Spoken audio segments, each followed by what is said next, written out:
Community ecology, आप लोगों को पता है कम्युनिटी कैसे बनती है कि पॉपुलेशंस की एग्रीगेशन जो है वो कम्युनिटी कहलाती है। तो सबसे पहले इसकी डेफिनेशन है कि असेंबलेज ऑफ पॉपुलेशन वो कम्युनिटी है। कम्युनिटी इकोलॉजी में इन्वायरमेंट के साथ कम्युनिटी का क्या रिलेशनशिप है ये स्टडी किया जाएगा। फिर कम्युनिटी जो है उसके कुछ करैक्टरिस्टिक्स हैं, जैसे स्पीशी डाइवर्सिटी के साथ फिर रिचनेस और इवननेस की बात आ जाती है, रेजिलियंस, रेजिस्टेंस की स्टोन स्पीशीज़ बहुत सारी हैं। सबसे पहले है स्पीशीज़ डाइवर्सिटी जैसे वैरायटी कि कौन सी स्पीशी एक कम्युनिटी में कितनी ज़्यादा है, ठीक है, तो वो होगी स्पीशी डाइवर्सिटी। अब स्पीशी डाइवर्सिटी के आगे ये दो कंपोनेंट्स हैं, स्पीशी रिचनेस और स्पीशी इवननेस। रिचनेस ये होती है कि एक स्पीशी कितनी अबंडेंट है, रिच कितनी है, तो वो रिचनेस होगी। इवननेस ये है कि अमाउंट कितनी बराबर करती है। जैसे एक कम्युनिटी हम ले रहे हैं ग्रासलैंड की, तो उसमें बटरफ्लाइज भी दो हैं, यानी कि स्पीशी जो बटरफ्लाई की है उसका भी नंबर 2 है, और बीटल्स हैं वो भी 2 हैं, तो दोनों की अमाउंट जो है वो 2-2 है, तो वो इवन स्पीशीज़ हैं बीटल्स की और बटरफ्लाइज की, ठीक है। और स्पीशी डाइवर्सिटी जो है वो मेजर की जाती है स्पीशी डाइवर्सिटी इंडेक्स के साथ। यहाँ पे 2 इंडेक्स यूज़ होते हैं, सिम्पसन डाइवर्सिटी इंडेक्स और शैनन डाइवर्सिटी इंडेक्स। ये लिख लीजिएगा, ये इसके मैथमेटिकल एक्सप्रेशन करने की ज़रूरत नहीं है।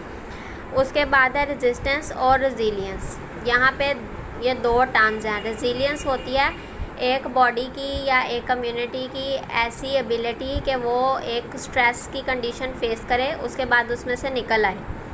और रेजिस्टेंस होती है कि वो रेजिस्ट करे, अवॉइड करे चेंज को। तो रेजिलियंस जो है वो डिफ़िकल्टी, जैसे एक सैलाब की कंडीशन फेस की है एक कम्युनिटी ने, उसके बाद सैलाब चला गया और वहाँ पे दोबारा से लाइफ जो है ओके हो गई है, वैसे की वैसी हो गई है, तो वो उस कम्युनिटी की रेजिलियंस है।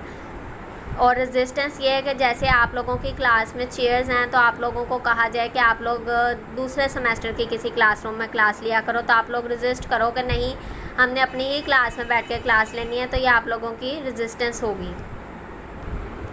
फिर है डोमिनेंस, डोमिनेट करना, कि एक स्पीशी जो है वो बाकी स्पीशीज़ की निस्बत ज़्यादा हो एक जगह पे, तो वो उसकी डोमिनेंस होगी। अब जैसे हम बात करते हैं कि ग्रासलैंड इकोसिस्टम है, वहाँ पे आपने देखा बीटल्स भी हैं, बटरफ्लाइज भी हैं, आंट्स भी हैं, ह्यूमंस भी हैं, बहुत कुछ है। तो वहाँ पे जो स्पीशी जितनी ज़्यादा होगी तो वो वहाँ की डोमिनेंट स्पीशी होगी, वो डोमिनेट कर जाएगी। फिर है डाइवर्सिटी। डाइवर्सिटी मैं पहले एक्सप्लेन कर चुकी हूँ कि डाइवर्सिटी ये है कि कितनी वैरायटी वहाँ पे प्रेजेंट है एक इकोसिस्टम में, एक कम्युनिटी में।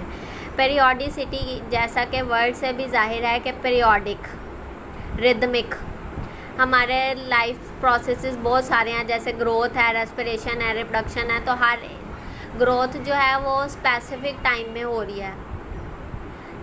जैसा कि आप हाइबरनेशन की एग्जांपल ले लो, एक एनिमल है वो हाइबरनेट कर जाता है, तो उस दौरान उसकी ग्रोथ तो नहीं होगी।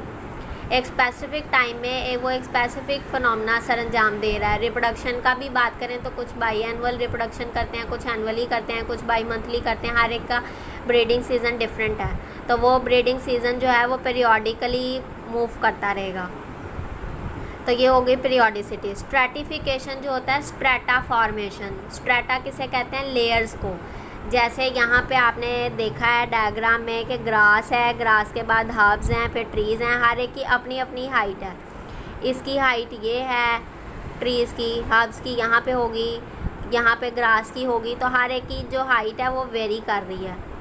तो इस तरह से यहाँ पे लेयर्स बन रही हैं, एक लेयर ये, एक ये, एक ये, तो ये जो है ये स्ट्रैटिफिकेशन है।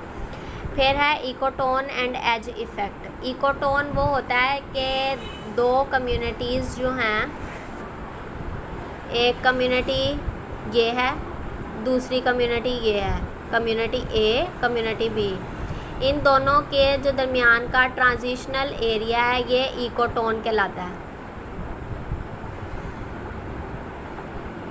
अब यहाँ पे इकोटोन जो है वो शार्प बाउंड्री वाला भी हो सकता है और लेस शार्प वाला भी। जैसे यहाँ पे आप लोगों के नोट्स में एग्जांपल दी हुई है कि अगर हम एक फॉरेस्ट की बाउंड्री देखते हैं और एक कैनाल की बाउंड्री देखते हैं। कैनाल की अपनी कम्युनिटी है, वहाँ पे अपनी लाइफ है, फॉरेस्ट की अपनी लाइफ है। तो अगर उन दोनों की बाउंड्री होगी तो वो एक शार्प बाउंड्री होगी। इसी तरह अगर हम दो फॉरेस्ट की बाउंड्री देखते हैं तो वो एक जैसी होगी, उसमें ट्रांजिशनल एरिया इतना ज़्यादा नहीं होगा। फिर ये वाली कम्युनिटी ए, कम्युनिटी बी, और इन दोनों का ये जो ओवरलैपिंग रीजन है ये होगा इकोटोन। ये मार्जिनल जोन है, इजीली रिकॉग्नाइजेबल है, दो एडजेसेंट कम्युनिटीज़ के बिटवीन है ओवरलैपिंग एरियाज़ में। फिर एज इफ़ेक्ट, एज इफ़ेक्ट होता है कि इस कम्युनिटी के भी करैक्टर इसमें आ जाएंगे, इसके भी आ जाएंगे, तो यहाँ पे इंटेंसिटी जो है वो हाई हो जाएगी किसी भी पैरामीटर के लिए। यहाँ पे हो सकता है क्लाइमेटिक कंडीशन इसकी भी एब्जॉर्ब होंगी, इसकी भी होंगी, तो ज़्यादा बेटर ग्रोथ हो जाएगी किसी भी चीज़ की। तो ये वाला जो फिनोमेना है कि यहाँ पे हर चीज़ की इंटेंसिटी ज़्यादा होगी, ये होता है एज इफ़ेक्ट। आज के लिए इतना काफ़ी है, बाकी आधा चैप्टर रह गया वो फिर कल पढ़ लेंगे।